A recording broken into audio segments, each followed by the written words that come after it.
Hi అండి, అందరికీ welcome back to Nirmal defence channel. మనకి ఎస్ఎస్జిడి ఫైనల్ రిజల్ట్ అనేది నైట్ వచ్చేసిందండి. ఒకసారి మీరు అందరూ చూసుకోండి. కట్ ఆఫ్ మనం చెప్పుకుని నేను కామెంట్లో పెట్టాను కదా మీకు, ఎవరెవరైతే నన్ను అడిగారో మ్యాక్సిమం అంతే కట్ ఆఫ్ ఉంది. మనకి సిఐఎస్ఎఫ్ బిఎస్ఎఫ్ అన్నీ 110 115 లోపే వచ్చేసినాయి. ఆంధ్రాలో కొంచెం కట్ ఆఫ్ ఎక్కువ ఉంది, అది యాజ్ యూజువల్ తెలిసిందే. తెలంగాణలో మనకి 103 ఫైనల్ కట్ ఆఫ్ అంతే, అంతకు మించి ఎక్కువ లేదు. చూసుకోండి ఒకసారి.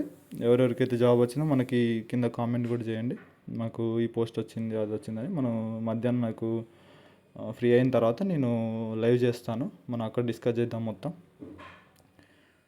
ఎవరెవరైతే చూసుకోలేదు ఇంకా రిజల్ట్ చూసుకోండి. మీ ఫ్రెండ్స్ ఎవరైనా రాసిన వాళ్ళు ఉంటే కూడా వాళ్ళకి షేర్ చేయండి. చూడండి మనకి ఎక్కడెక్కడ మీ పోస్ట్ ఉందో దాన్ని ఒకసారి హోల్డ్ చేసుకొని క్లియర్గా చూసుకోండి. ఏ ఏ స్టేట్లో ఏ డిస్టిక్కి అంటే మనకు నక్సల్కా జనరల్కా ఎంత కట్ ఆఫ్ ఉందనేది మీకు ఒకసారి మనకు వీడియో స్కిప్ చేయకుండా చూస్తే మీకు అర్థమైపోతుంది.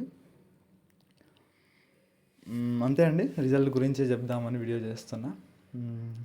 మీకు చాలామంది ఇంకా తెలిసి ఉండకపోవచ్చు. 13,000 సిఐఎస్ఎఫ్ కదా, సిఐఎస్ఎఫ్ ఎవరికైతే వచ్చిందో ఒకసారి నాకు పర్సనల్గా మనకి ఇన్స్టాగ్రామ్ అకౌంట్కి అయితే మెసేజ్ చేయండి. తెలంగాణలో కూడా చాలా తక్కువ కట్ ఆఫ్ ఉంది, 103.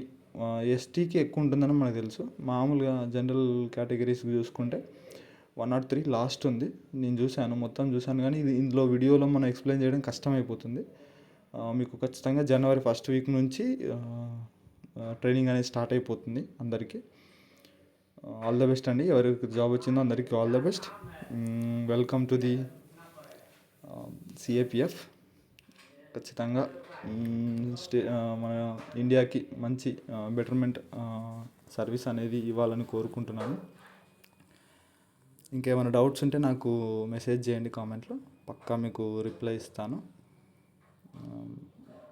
మీరు ఇంకేమైనా డౌట్స్ మీకు ఒకవేళ విత్ పడితే కూడా నాకు మెసేజ్ చేస్తే నేను దానికి ఏమి చేయాలి, అసలు ప్రాసెస్ ఏముంటుంది అనే దాని గురించి చెప్తాను. మీకు ఎవరికైతే పోలీస్ కేసు అనేది ఇదివరకు ఉందో, ఇప్పుడు ప్రజెంట్ మీ మీద పోలీస్ కేసు ఉండి మీకు జాబ్ వచ్చిందో అది కూడా